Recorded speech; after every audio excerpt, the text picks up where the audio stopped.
Funding for this edition of Remember Them with Steve Adubato and Jacqui Tricarico has been provided by PSE&G, committed to providing safe, reliable energy now and in the future. NJM Insurance Group, serving New Jersey's drivers, homeowners, and business owners for more than 100 years. Hackensack Meridian Health, keep getting better. The New Jersey Education Association. Horizon Blue Cross Blue Shield of New Jersey, here when you need us most. Prudential Financial. Kane University, where Cougars climb higher. And by New Jersey Sharing Network. Promotional support provided by New Jersey Globe. And by New Jersey Monthly, the magazine of the Garden State, available at newsstands.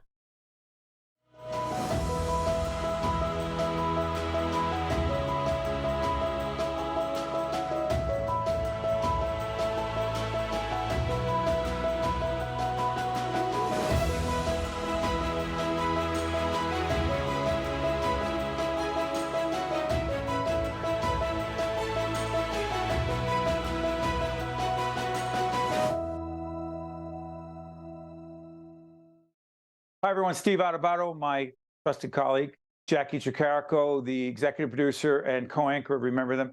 Jacqui, today we remember Frank Sinatra, otherwise known as The Voice, the chairman of the board, right? And we'll be setting up this interview. We're doing James Kaplan, who is the author of that book and this book, right? The chairman of the board and The Voice.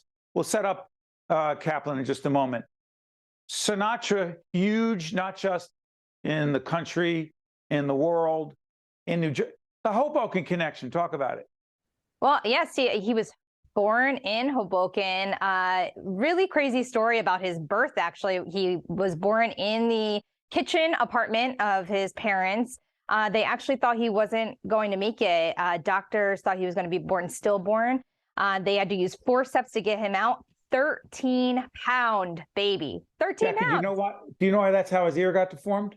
Well, right. That's how he had the scar, right, on the left side. And that really stuck with him his whole life. I think he definitely felt self-conscious about that as he became famous. He would use makeup to cover it up, would only want to be photographed from the right side. And as a child, he had the nickname Scarface, which I think was not his favorite of all his nicknames. He had a lot more nicknames that followed. Yeah, he liked the other ones. He liked the other ones, like you said, the Voice, the chairman of the board, Blue Eyes, right? And also Hoboken's first child. And Hoboken today remembers Frank Sinatra in so many different ways. You can do a walking guided tour if you log on to the Hoboken Historical Museum's website. There's a walking tour that you can go and visit all these different sites of Frank Sinatra, where he was born, where his parents lived, where he performed. Isn't there a big statue? Our friend Joe Piscopo, who does a Sunday night on WABC 77 WABC radio, and also check him out every day on AM 970. He dedicated a statue with a bunch of other folks in Hoboken. There's a big statue of Sinatra, right? Yeah, not even 2 years ago, to honor his 106th birthday, it would have been in December 2021, put up a new statue there on the waterfront in Hoboken. Again, just making sure that his legacy is remembered in his birthplace. And his legacy obviously will be remembered all throughout the world for many generations to come. His song, his voice lives on forever. Yeah, but Jacqui, you opened up the Pandora's box. You mentioned Scarface, that he didn't like that nickname. But Scarface, if you go back and look at mob history, which you know I study mob history, Scarface was Al Capone. And let's just say this. In the interview with James Kaplan that you're about to see, there is an extensive conversation about Frank Sinatra's connection to the mob. I don't think people can appreciate, and again, I'm not making excuses for Sinatra and his behavior. Much of it is criticized in this interview that we do, and his connection to the mob is what it was. But Jacqui, early on, many performers could not get work unless they had some connection to nightclubs, which are often owned by mob people. Talk about it.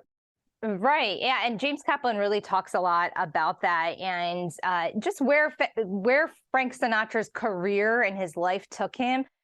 into some parts of the mob for sure, and then later on into politics, his influence in politics, which you talk about with James Kaplan as well, his connection to the Kennedys, and also 1960 his presidential election, huge role that Sinatra played.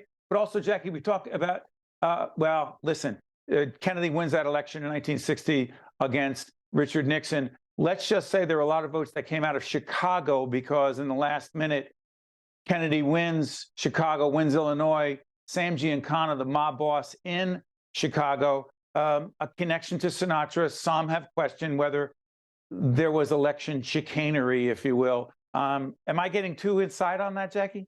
I mean, maybe for some, but maybe not for others. There's so many Frank Sinatra people out there that know so much about him. And this is another place they can learn a little bit more. But like you said, yeah, his influence on politics, but even his jumping party lines later on, interesting fact about him becoming a Republican later on and what that meant to so many.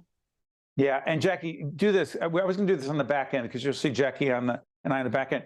You said, because I looked at a conversation we had earlier, your favorite Sinatra song? Yes, Somewhere Beyond the Sea. And, it was a song that somebody else wrote, I forget who, but he performed many times. And I used that song in a project I did in high school that was part of my first introduction into television broadcasting and really started my love for what we're doing here today, behind the camera, in front of the camera. That song that I used back then really does bring me those memories of my first found love with this field, this television broadcasting that we're doing today. And I know you have a couple of favorite Frank Sinatra songs, but which one really is your top? And by the way, I want to clarify for those who are wondering, Jackie and I were not in high school at the exact same time. There are a couple of years to leave it alone. So I told you in the past that I love The Summer Wind. It is a song that I've always liked. It was a song that played throughout the 1984 hit, The Pope of Greenwich Village, which not a lot of people knew about. It was Mickey Rourke and Eric Roberts. And it is, in fact, the opening song that plays to kick off that movie, The Summer Wind. I love that. Jackie, real quick, before we go to Kaplan, you love New York, New York. I don't. Even though I'm a Yankee fan, they play it at the end of every Yankee game. Why do you love it? New York, New York. It's just a classic. It makes you feel like you want to get into the city. You want to see the city lights, everything that the city has to offer. New York was definitely special to Frank Sinatra as well. And I know it's maybe one of those more cheesy ones that's used too often, but I still love it. Cheesy is a good word. And I'm rooting for the Yankees. I'm not against the song. And we respect and pay tribute to Sinatra, just not one of my favorites. Well, Sinatra is, but not, never mind. For Jackie, myself, this is James Kaplan, taped at the Tisch WNET studio in New York City, Manhattan, a few years back. And Jackie and I will be on the back end talking a little bit more about the chairman of the board, Frank Sinatra. Let's check out Sinatra as we remember him.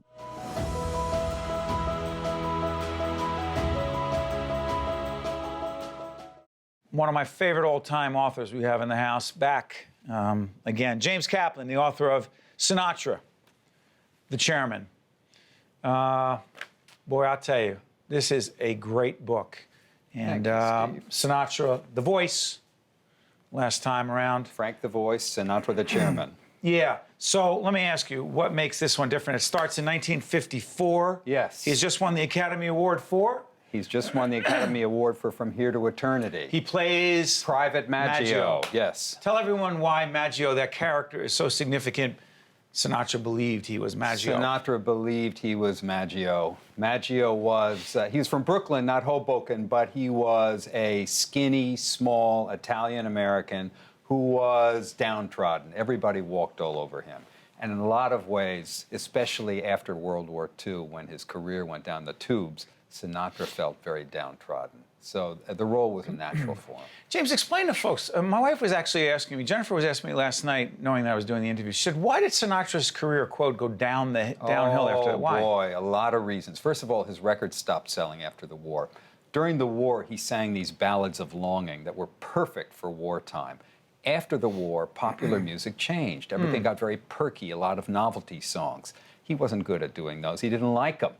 That was one thing. That was just one thing. But Was the Ava Gardner thing the other thing? well, that was a big other thing. And there was also the fact that Frank was cited at a mafia conference in Havana in 1947. And there was a Hearst columnist from the Hearst papers there, cited Frank having dinner with Lucky Luciano and started writing these columns about Frank. It was a very conservative time politically. Frank was also an FDR liberal, and the Hearst papers didn't like him for that. They hated the fact that he was cited with Lucky Luciano. Then suddenly, he's stepping out with Ava Gardner. This is a married guy with 3 little kids at home. He became like a devil in the eyes of America. How many years was he having a real tough time? From about 1947 until he won that Oscar. 7 years bad luck. And James, did he have to fight to get the role of Maggio? He had to fight. Ava Gardner had to fight for him. She had gotten sick of him at that point. He was such a loser. Her movie career was going straight up. His was going down. She went to the head of Columbia Pictures, Harry Cohn, who was the biggest lech in Hollywood, told him that she would do a free picture for him. And he looked her up and down and thought, what else is she going to give me for free? And he gave Sinatra the screen test. It turned out that the other guy who did a good screen test, Eli Wallach, was doing a play in New York, and Frank got the role. There was no horse's head. There was not. There was not. Yeah. So explain to folks, a reference to The Godfather, an offer you couldn't refuse, another reference that may or may not have happened. But here's the thing. How does winning the Academy Award for From Here to Eternity, Maggio, Yes. change Frank Sinatra's professional life? It changes everything, because before that he was seen as a loser in Hollywood whose career was over. He had a friend, a literary agent named Swifty Lazar, and Swifty Lazar said, he's a dead man. Swifty Lazar said even Jesus couldn't get resurrected in this town. Well, Sinatra could, and he did. From the night he won that Oscar, his career started going straight back uphill instead of downhill. What kind of things happened for him? A big deal was that he had started, even his record company, Columbia, dropped him during his bad years. Right.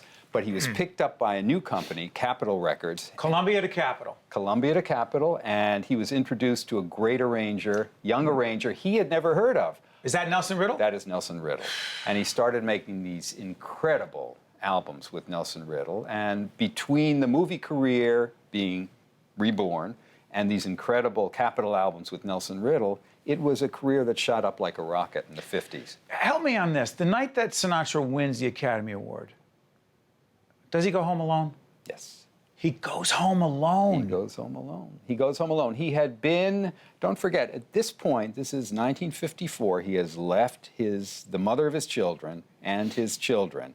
He had gone to Big Nancy's house before the Academy Awards. Big Nancy, his wife. Big Nancy is his wife. Is Ava Gardner in Spain? Ava Gardner is overseas. She is taken up with a bullfighter in Spain. That is that bullfighter in Spain. That is that bullfighter in Spain. So Frank has no wife. He stopped by to see his ex-wife, but he can't go back to her house after he wins the Oscar. He's alone. He's walking around Beverly Hills holding on to the statuette. He sits down on the steps of a church, and he just has to think. His life has changed, but he's got nobody to tell it to. The book also covers politics. Yes. Sinatra and the Kennedys, go. Sinatra met Jack Kennedy at a Democratic fundraiser in L.A. in 1955, and these were two guys who instantly fell in love with each other. Jack Kennedy loved women. He loved beautiful women. He was a married man, but that didn't mean much to him, and in those days, politicians, especially attractive, charismatic politicians, were allowed to do what they wanted without being outed by the press. He loved beautiful women. Sinatra was the #1 world source of beautiful women, and he was knocked out by Sinatra's stardom, by his singing. Sinatra was an FDR liberal, dyed-in-the-wool Democrat. He saw this incredibly charismatic young politician and thought, this guy's going to be president. And so, and Sinatra was always attracted to power, and Kennedy had it in spades. So the two were made for each other. The Kennedys shaft Sinatra. Well, this is how it worked. In Sinatra's mind. Well, it was a shafting, and it was a public humiliation. In March of 1962, Jack Kennedy was going west. He was going to spend some R&R time at Sinatra's Palm Springs house. And there was probably going to be a little bit of naughtiness that would go on there. His brother, Jack Kennedy's brother, Bobby Kennedy, was Attorney General of the United States. And Bobby Kennedy had just been informed by J. Edgar Hoover that the President of the United States had a lady friend, a woman named Judith Campbell. Who had the relationship with Sam Giancana. Who had a relationship with the head of the Chicago mob, Sam Giancana. Yeah. At the same time, she was having the relationship with Jack Kennedy. Judith Campbell had been introduced to Jack Kennedy by Frank Sinatra, and Bobby Kennedy said to his brother, "You may not stay at his house." Is that how he winds up, Kennedy winds up staying at Bing Crosby's house? Stayed at Bing Crosby's house instead, and that was a huge public humiliation for Sinatra. Sinatra took it all out, never got mad at Jack Kennedy, took it all out on Bobby Kennedy and on Peter Lawford. Peter Lawford, who was an in-law to the Kennedy family. Yeah, married to Jack's sister. Some of the other major themes in the book that really matter. Jerry-Lewis relationship matter here? I think they did a lot of benefits together, but largely Jerry has always said to me, you know, I did a book with Jerry. Jerry said that he and Frank really moved in different worlds. That had mostly to do with the fact that Dean Martin and Frank were so close. The Dean Martin thing, big theme in the book? Big theme in the book. Close, but not close. Close, but not close. That's correct. I don't get it. You have to look at the psychology of Dean Martin. He was a strange cat. He was a guy who was so gifted. He was incredibly handsome. He was everything that Sinatra wanted to be. He was big, tall, strong, he had handsome. been a boxer in Cleveland. Could have been a boxer, and he was tied to the mob. He had mob friends in Cleveland. Yes, he did, and they helped him a little bit. But Dean could sing. He could sing wonderfully, although he always made fun of his own singing. And the most valuable gift that Dean Martin had was he had an incredible sense of humor. Yes, incredible sense. Quick timing, lightning timing. And Sinatra idolized Dean Martin, and Dean Martin always kept himself at a distance from everybody, even from Frank. He also pulled away at times when he didn't want to party anymore. Yes. As I read in the book. You know, I recently saw Tony Bennett. My wife and I went to see Tony Bennett at the New Jersey Performing Arts Center, 89 years young. And the way he's introduced is, and you know this, he's introduced with a voice track from Sinatra saying, I want to introduce this young kid. Yes. Guy who's got the greatest voice out there today. Yes. Tony Bennett. Tony Bennett. Go ahead. Amazing singer. Big difference between Sinatra and Tony Bennett. Tony Bennett brought to his singing a quality of joy. You hear joy in hearing Tony Bennett sing. Sinatra never brought joy to his singing. Sinatra was like a walking opera. Everything was dramatic. Tragic? Tragic to a great degree, although when he's singing songs like You Make Me Feel So Young, I Got the World on a String, Fly Me to the Moon, you hear a great deal of buoyancy and positive energy, but not joy. Joy was not something in Sinatra's wheelhouse. Need to ask you this. By the way, the book is called The Chairman. Sinatra. Ask me anything. The Chairman. Here's my question. Sinatra's 100th birthday. Yes. Right? We celebrate it. December 12th. 100 years from now, James Kaplan, will we still be talking about Frank Sinatra? Absolutely. Because? We will, because of that voice. People are fascinated with Sinatra today, and even young people are fascinated with him because of a combination of the mystique and the voice, that Rat Pack swagger, right, and the voice. To watch more Remember Them with Steve Adubato and Jacqui Tricarico, find us online and follow us on social media. It takes a lot to be ready for this moment. And at Hackensack Meridian Children's Health, we're just as ready. With world-class pediatricians prepared for whatever knocks your kid off their feet. Over 200 renowned specialists. And 24-hour emergency care at the #1 children's hospital in New Jersey. We're always ready to get every kid like Noah, ready to be a kid again. PSE&G is building the utility of the future. A future where people use less energy, and it's cleaner, safer, and delivered more reliably than ever. We are modernizing to lower emissions, support more renewables and electric vehicles, and reduce outages. And we are empowering our customers. At PSE&G, we are powering progress.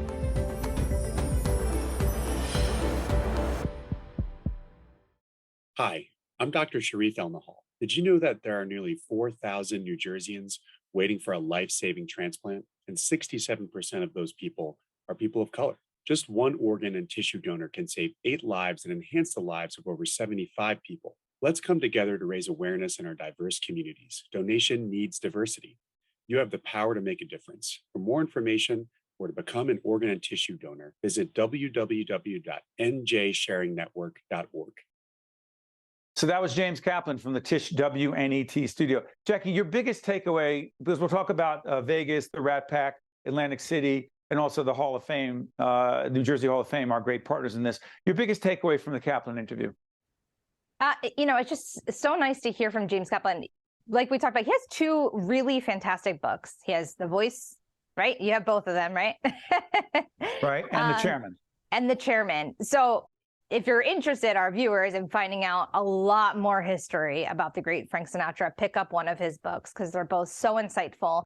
I just love hearing him talk about his different relationships with so many different people over the years, like Dean Martin and Tony Bennett, and just so many fantastic. What about Sammy Davis Jr.? What about, sorry for interrupting, Jr. Jacqui. What about the Sammy Davis Jr. connection, where we can question so many things about Sinatra and his personal behavior, the mob connection? I'll tell a story in a minute where he didn't handle himself well in Atlantic City, had a bad temper. But to Sammy Davis Jr., at a time where race relations were horrific in this country, he stood up for him very clearly, Always. did he not? Yeah. Frank Sinatra was really active in the civil rights movement, and Sammy Davis Jr. being part of that Rat Pack.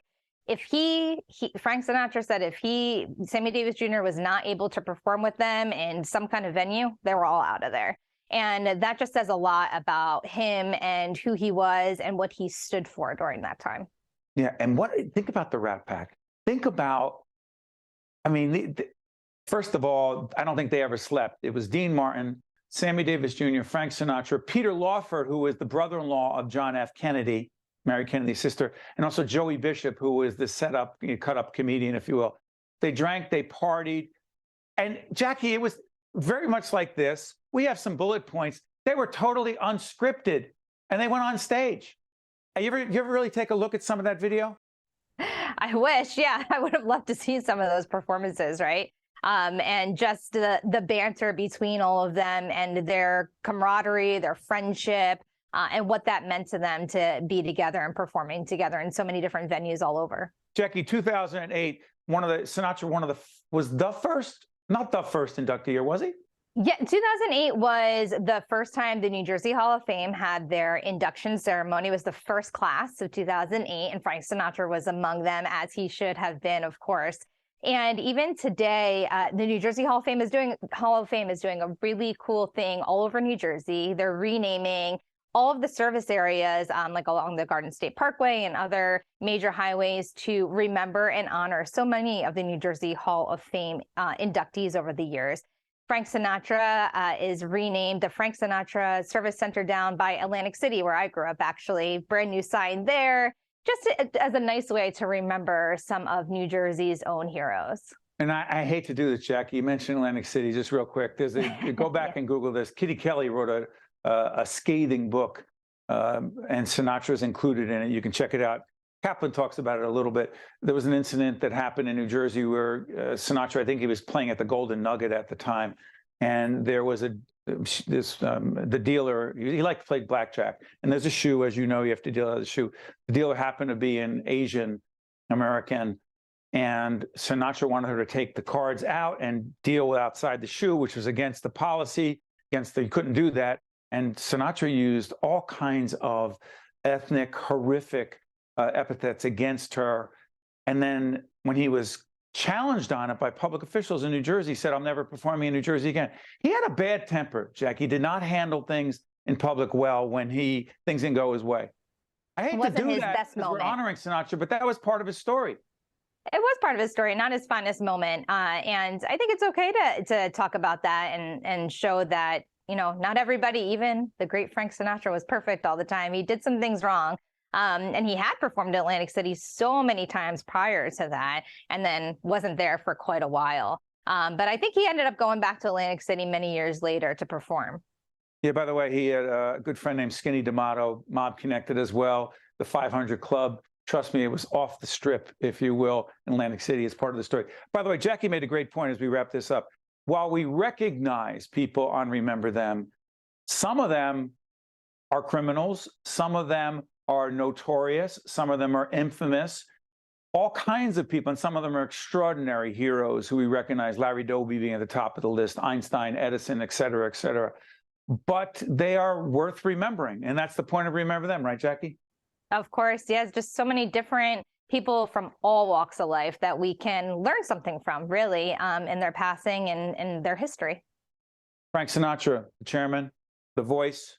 Jacqui has a good voice, too. She'll sing for us next time. For Jacqui and myself, the Remember Them team, I'm joking. I don't even know if they have a good voice. We'll see you next time on Remember Them. Remember Them with Steve Adubato and Jacqui Tricarico has been a production of the Caucus Educational Corporation. Funding has been provided by PSE&G, NJM Insurance Group, Hackensack Meridian Health, the New Jersey Education Association, Horizon Blue Cross Blue Shield of New Jersey, Prudential Financial, Kane University, and by New Jersey Sharing Network. Promotional support provided by New Jersey Globe and by New Jersey Monthly. To see more Remember Them programs, visit us online at steveadubato.org. If you would like to express an opinion, email us at info@caucusnj.org. Find us on Facebook at facebook.com/Steve Adubato PhD and follow us on Twitter at Steve Adubato. So you are breaking up with me? Well, yeah. Please do not tell me it is the policy puffin. Actually, it's NJM. Wow. They don't even have a mascot. That's kind of the point. Ouch. Well, I am not paying for dinner. Well, I'm saving money with NJM, so that's fine. This year, upgrade to NJM and see how much you could save. Unbelievable. No jingles or mascots, just great insurance. NJM. Get a quote today. It takes a lot to be ready for this moment. And at Hackensack Meridian Children's Health, we're just as ready. With world-class pediatricians prepared for whatever knocks your kid off their feet. Over 200 renowned specialists. And 24-hour emergency care at the #1 children's hospital in New Jersey. We're always ready to get every kid like Noah, ready to be a kid again. PSE&G is building the utility of the future. A future where people use less energy, and it's cleaner, safer, and delivered more reliably than ever. We are modernizing to lower emissions, support more renewables and electric vehicles, and reduce outages. And we are empowering our customers. At PSE&G, we are powering progress.